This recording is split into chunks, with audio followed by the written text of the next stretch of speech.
और मैंने middle east का एक नक्शा लिया और यूरोप का एक नक्शा लिया, ये मजहबी इलाका और ये लिबरल और एथीस्ट इलाका। मुझे पता चला कि सबसे ज्यादा रेप केसेस जो हैं वहां पर है।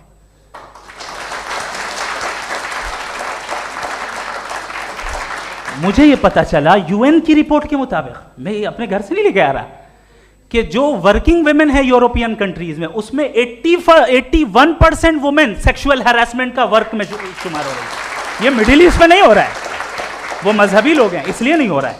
दूसरी चीज आपने ये कहा कि मजहबी आदमी का अच्छा होना हमारे अच्छे होने से बहुत मुश्किल है, बहुत मुश्किल है। तो इसका मतलब यह है कि गॉड के अलावा आपके पास अच्छे और बुरे का कोई स्टैंडर्ड है।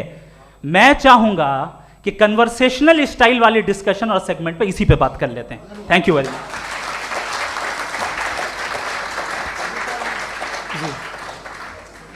ये रिबटल का